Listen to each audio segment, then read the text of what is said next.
This Halloween, ghoul all out with Instacart. Whether you're hunting for the perfect costume, eyeing that giant bag of candy, or casting spells with eerie decor, we've got it all in one place.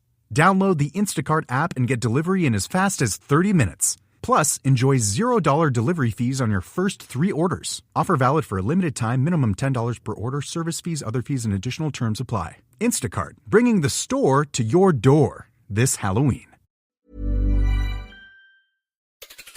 On today's Smart 7, Sue Gray exits Downing Street, Israel marks anniversary of Hamas attacks, and lots more. It's Tuesday, 8th of October. It's World Octopus Day, and happy birthday, Sigourney Weaver. The Smart 7. It's news, but not the news.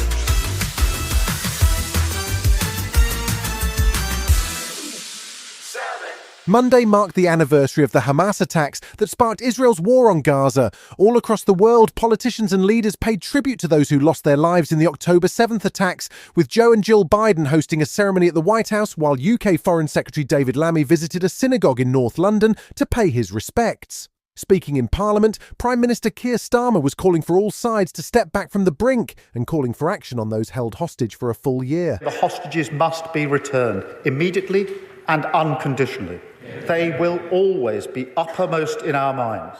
And I pay tribute again to the families for their incredible dignity and determination. As Israel marked the anniversary with memorial events, the IDF launched a series of airstrikes on Lebanon, with 100 aircraft targeting over 120 sites in the space of a single hour. Meanwhile, things on the ground in Gaza remain grim, and Matthew Hollingworth from the World Food Programme was sounding the alarm about the shortage of supplies and support for those in need. We haven't delivered and distributed any food packages to people this month, and last month we were only able to serve not even half of those we wished to serve. So the situation is seriously deteriorating.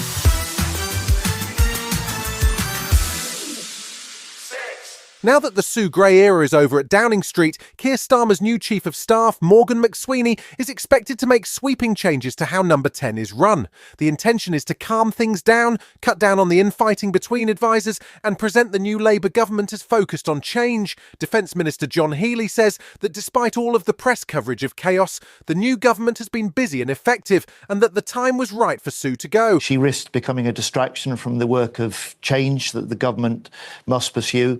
And Keir Starmer's got a strong team at Number 10, strong team in government and in Parliament. And what you've seen over the last 3 months, you'll see in the next 3 weeks. Just because Sue Gray has resigned doesn't mean that Labour is out of the woods, though, and Monday saw a protest over the winter fuel allowance cuts outside Parliament, organised by Unite, the union. Former Shadow Chancellor John McDonnell, who lost the Labour whip after voting against the government over the 2-child benefit cap, says he's concerned that the fuel allowance cut will cause hardship this winter. As soon as this was introduced, I knew it was a mistake, and I couldn't believe a Labour government was doing it. And there are lots of pensioners who are saying, I worked, I've got a little pension, and I'm losing out. But they're actually in poverty, so I'm worried.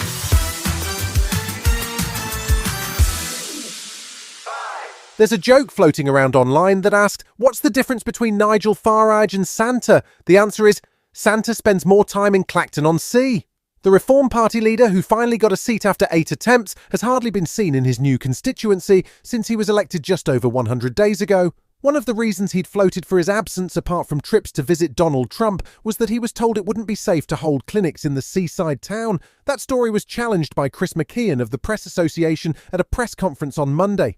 Nigel looked pretty sheepish as he admitted that no such advice had been given. A few weeks ago, you said that the Speaker's Office and the Parliamentary Security Team had given you advice not to hold in-person constituency surgeries.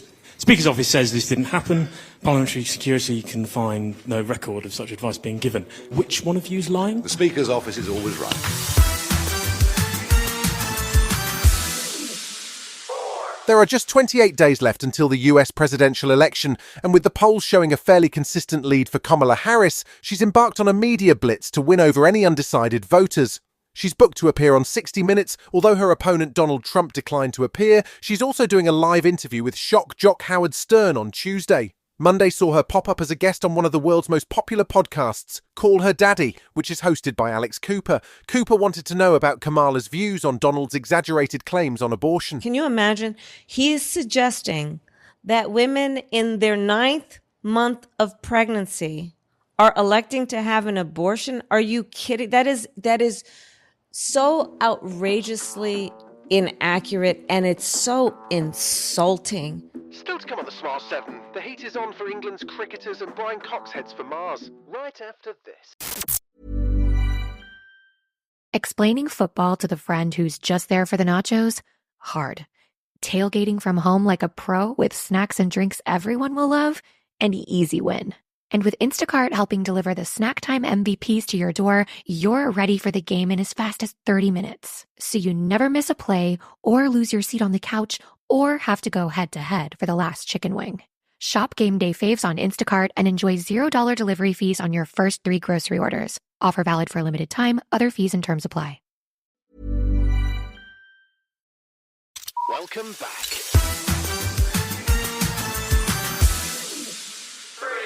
Monday saw a big cricket week get underway with England's men in Pakistan for a tough test match in baking conditions. The Women's T20 World Cup was also underway in the United Arab Emirates, and England got a hard-fought victory over South Africa to give them 2 wins from 2 before they face Scotland on Sunday.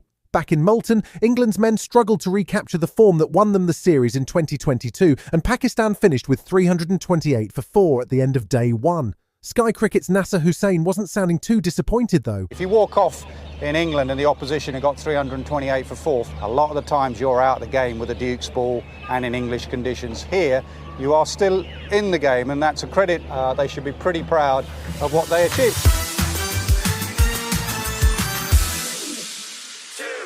Brian Cox, the scientist, not the one who plays Logan Roy, has a new show on BBC Two and iPlayer, and it's all about the solar system. Over 5 episodes, he's talking us through the latest developments in space exploration, with NASA busy on its Artemis program, which will see mankind land on the moon again, and SpaceX revving up to go to Mars. Space is hot right now. The first episode looked at volcanic activity on Venus, but he's also going to be taking a look at Mars, and all of the data we've been seeing from the Red Planet. He's not sure about actually heading there in person, though. People want to, it's really hard.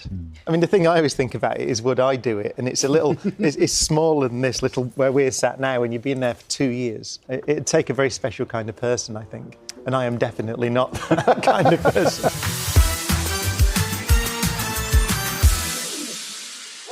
You might think you've seen every possible version of the Scary Alien Comes to Earth movie, but I've got news for you. There's one more on the way. This one, called Elevation, stars Anthony Mackie, who you'll know from Captain America, and Marina Baccarin, who you'll know from Deadpool. The plot is more than a suggestion of The Quiet Place, which is no surprise, as it's from the same producers. The twist this time is that the monsters who have taken over Earth can't get you if you're above 8,000 feet. It looks scary, and it hits cinemas in November. They can't be killed, but no one's had a chance to study them. You study something long enough, you can figure out how to kill it. If it doesn't kill you first. Run! You've been listening to The Smart 7. We'll be back tomorrow at 7 a.m. Hit that follow button and have a great day. Give us 7 minutes, and we'll give you the world. Can the reach of a plan sponsor extend beyond the retirement plan? With financial well-being support from Vanguard, you can help your employees gain the peace of mind to embrace all of life's moments. Discover Vanguard well on your way. Visit institutional.vanguard.com to unlock financial well-being. All investing is subject to risk.